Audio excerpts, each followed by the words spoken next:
Rev up your engines!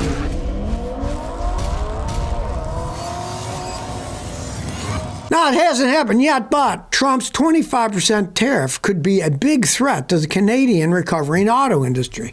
Just like everybody else with coronavirus, the Canadian auto industry is starting to go, but now it's coming back and they're selling stuff.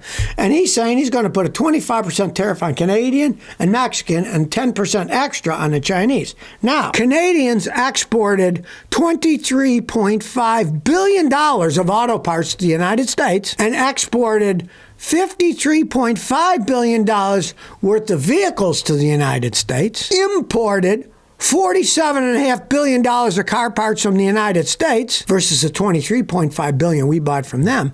And they bought $70.4 billion of import cars from the United States versus the $53.5 billion that the Canadians sold to the United States. So actually, we are selling them more car parts and cars. So in reality, the Canadians are buying more American car parts, more American cars that we're buying from them. So it wouldn't make any sense to tax the Canadian cars.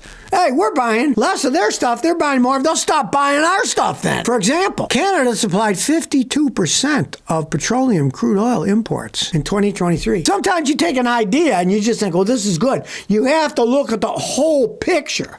It's never as simple as black and white. Nothing's black and white. There's many people say, what's the reason for that? And they act like, well, there's only one reason. No, there are multiple reasons for things being the way they are. And you got to understand what's going on. Well, if you wonder what's wrong with Nissan, there are a lot of things wrong with Nissan. Their CEO just quit, right? Here is kind of an insight into how screwed up the company is. Nissan spent over 2 years developing a new paint color.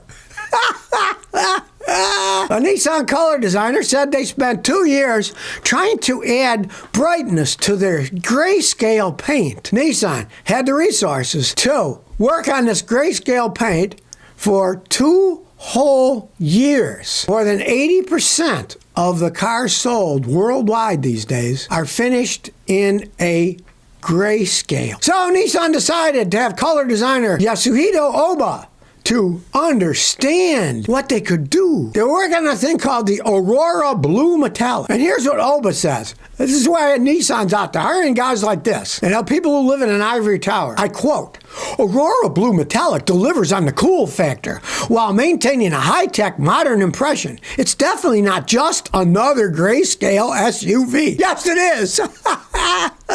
For the 2025 model, we wanted something just as bold, but with a modern edge. I'll give them an edge. You're falling off the edge, Nissan. You went too far in various things. Cheapness, crappy engines, crappy transmissions, and now spending 2 years developing a paint. And here's another thing Oba says. And so I tell you, these people are living in ivory tower land. Quote, color isn't just about looks. It plays a big role in how a vehicle feels to its driver. He says, quote, every vehicle, no matter what the price point, deserves a color palette that reflects its character and what its drivers want. Me, I want a car that rides nice, gets good gas mileage, and doesn't break down. I'm not worried about the feeling of me and the color of the car, right? No wonder the company's always on the verge of bankruptcy. It's hiring lunatics like this and taking their advice seriously. Well, I'm here to warn people about scuff, and I've been warning people about those Ford Mavericks because they're all made in Mexico, the land of poor quality, right? Well, here's an email from Alan. What does Alan say? Scotty, I've got a 2025 Ford Maverick all-wheel drive. 362 miles on it. It started shaking like mad when I'm going down the road. Do I feel taken advantage of? 362 miles, it starts shaking like mad while I'm going down the road. If I were to buy a vehicle and it's running fine, and at 362 miles, the thing starts shaking like mad going down the road, that is telling you they have problem. The way he explains it sure sounds to me like it's got a transmission problem, making it shake like mad the way he's driving it. And I wouldn't be surprised if the transmission was no good. I'm warning people, I wouldn't buy one of those Mavericks. They look good, they're fun to drive, I've driven them, I've worked on them, but I wouldn't buy one. I'll tell you that. The quality does not seem to be there. But generally, the cost of everything goes up over time. Here's one that went down in half, right? YouTube guy, he bought a $2,000 electric mini truck from China. He's had it for a year, and he actually likes it. He uses it on his father's farm or something. He doesn't drive it around all that much. But, he's had fun. He's modified it. It was only $2,000. But now he looked, and he said, now they're only about $1,000. So they're half the price.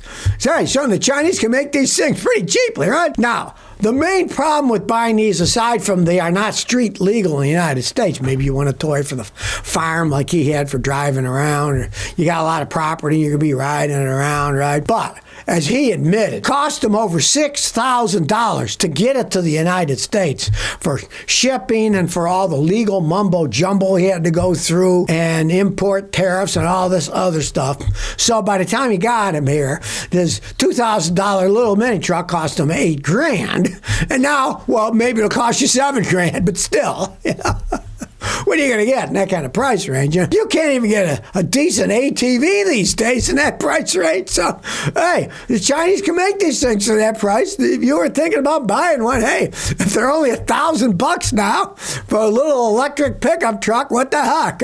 Maybe you can find a cheaper way of bringing it into the United States, right? Especially since they're not legal for road drive in the United States. I'm assuming you could just import one. Don't even import it as a vehicle. Just import it as Chinese stuff. Put it and drive it on your vehicle. I've had the Chinese send me electric scooters that went 58 miles an hour. Now, they're illegal in the United States unless they're registered for the road, but you couldn't register these scooters for the road because they don't have VIN numbers on them. And if they don't have VIN numbers, you can't register them in the United States. So, I've got those, and I just ride them around on private property. If you're like me and you don't like wasting your money, think about your car battery. If you have a normal gasoline or diesel car, the batteries aren't made that well. I used to get 8 or 10 years out of a car battery. Now, you're lucky if you get 3 or 4 years before they go bad.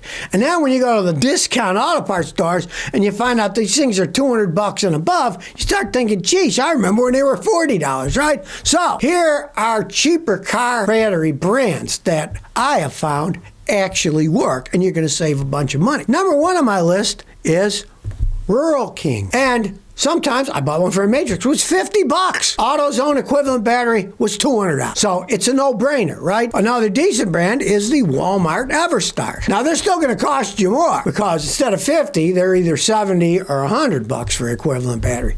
But from my experience with that, the problem is Walmart, as a general store, they seem to be kind of walking away from selling batteries. Because I went to the superstore down the street, I was going to buy a Walmart battery for the Matrix, and they had one that instead of me paying $50, it was like $79. I didn't mind the difference, right? But they didn't have them anymore. I said, "What do you stock those?" "Oh, we don't stock those anymore." "What we have is all we have. We're not going to stock anymore. The company's getting out of the business of selling batteries." They told me that at the store. So maybe you can't find the Walmart ones anymore. Now, another brand that's generally okay is Interstate. A lot of people sell Interstates all over the place. Now, it's not like $50 at Rural King because I priced the Interstate one. That was $120 for the equivalent battery. But it's still a lot better than $200 something at the auto parts store, right? Now, the last ones, they're good batteries. The Duralast, they sell at AutoZone. The problem is, they're the last one on my list here because they just charge too much. The one that I needed was $200 versus $50.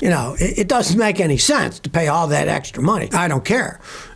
They both came with a 3 to 4 year warranty. Doesn't make any sense to pay all that extra money. So shop around and look, maybe in your area, the Walmarts still have the battery for your car, but they didn't have the battery for my car anymore. They had a very limited supply that I guess Walmart isn't that interested in selling batteries anymore. They used to be real big, selling all kinds of batteries. But I noticed at this supercenter that I went to, hey, they had a really small amount of battery selection compared to what they had years ago. Well, tell me it isn't so, but it seems to be so. Volvo seems to be done with making station wagons. Volvo CEO says there's no room for traditional wagons anymore. Shows you how they're all changing their mind, because in 2022 they said, we're going to make the Volvo station wagon for electric vehicles. Well, Volvo was having a hard time selling their electric cars in the United States anyway. They hardly sold any, and the resale value, I've seen ones that were 2 years old.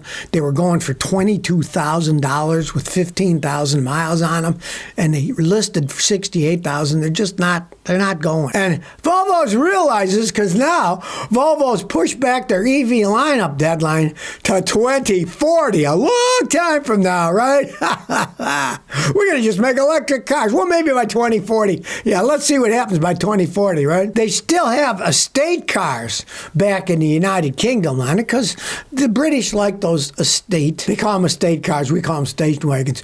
Well, when you get into the fox hunt and you're bringing some people, or perhaps your hounds, you need a lot of room. So your estate wagon, and you can have your champagne and caviar in the back and have a little picnic on the back of it. You know, kind of funny that they don't call them station wagons. They call them estate cars. They're still making them there, but they're not bringing them to the United States because they just think, people don't want to. Well, Volvo, you made a big mistake. You sold a lot of those station wagons.